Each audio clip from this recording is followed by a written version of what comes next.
మెదక్ జిల్లాలో చిరుతపులి సంచారంతో రైతులు భయాందోళనకు గురవుతున్నారు. చిరుతపులిని తరలించేందుకు ఫారెస్ట్ అధికారులు ప్రత్యేక చర్యలు చేపట్టారు. మెదక్ జిల్లా రామాయంపేట మండలం కోనాపూర్ గ్రామ శివారులోని చిన్నతండా సమీపంలో శనివారం ఉదయం 4 చిన్నపిల్లలతో కలిసి తిరుగుతున్న చిరుతపులిని స్థానికులు చూసి ఫారెస్ట్ అధికారులకు సమాచారం అందించారు. సంఘటన స్థలానికి చేరుకున్న ఫారెస్ట్ అధికారులు విచారణ చేపట్టారు.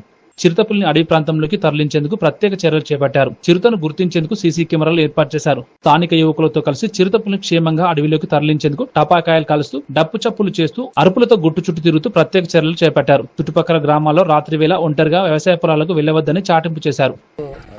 ఒక పులి, 4 చిన్నపిల్లలు ఈ అటవీ ప్రాంతంలో ఉన్నాయి. ఆ త్రో ప్రక్క పంట ఉన్నాయి కనుక వాటిని వచ్చినటువంటి సమాచారం ఫారెస్ట్ అధికారులకు మేము ఇవ్వగానే వెంటనే స్పందించి వాళ్ళు గ్రామానికి వచ్చేసి పొద్దున్న నుంచి ఇంతవరకు గ్రామంలోనే ఉండి ఈ రాత్రి ఏమి చర్యలు తీసుకోవాలి, ఎట్లా చేయాలని చెప్పేసి మాకు సూచనలు సలహాలు చేస్తూ ఉన్నారు. దాంట్లో భాగంగానే ఇప్పుడు కెమెరా ఫిట్ చేయడం జరిగింది.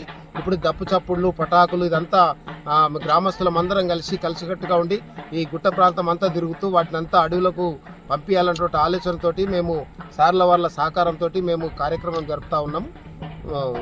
ఇది ఫారెస్ట్ వాళ్లకు విలేజ్ శివార్లో చిరుతపులి సంచారం చేస్తున్నట్టుగా గ్రామస్తులు భయాందోళనకు గురవుతున్న సందర్భంలో మేము మా ఫారెస్ట్ డిపార్ట్మెంట్ తరఫున అవేర్నెస్ ప్రోగ్రామ్ చేయడం జరిగింది. అలాగే కెమెరా ట్రాప్స్ కూడా ఏర్పాటు చేయడం జరిగింది.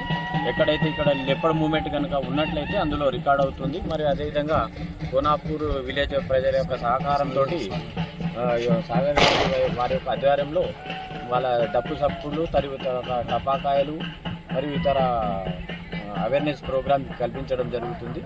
ఈ యొక్క సౌండ్ చేయడం వల్ల మనం డైలీ ఎవ్రీడే ఇలా టపాకులు కాలుస్తూ డప్పు కొడుతూ మన యొక్క యాక్టివిటీ చేయడం వల్ల ఇక్కడ ఒకవేళ లెపర్డ్ కనుక వచ్చినట్లయితే మళ్ళీ తిరిగి అది అడవిలోకి వెళ్ళిపోవడం జరుగుతుంది.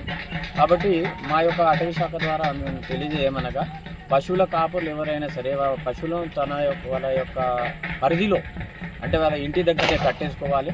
వాళ్ళ యొక్క పనులన్నీ కూడా తొందరగా ముగించుకొని సాయంత్రం ఎర్లీగా వెళ్ళిపోవాలని, మరియు గుంపులుగా ఒకవేళ పని అత్యవసరమైన పని ఉన్నట్లయితే గుంపులుగా వచ్చి తమ పని యొక్క తొందరగా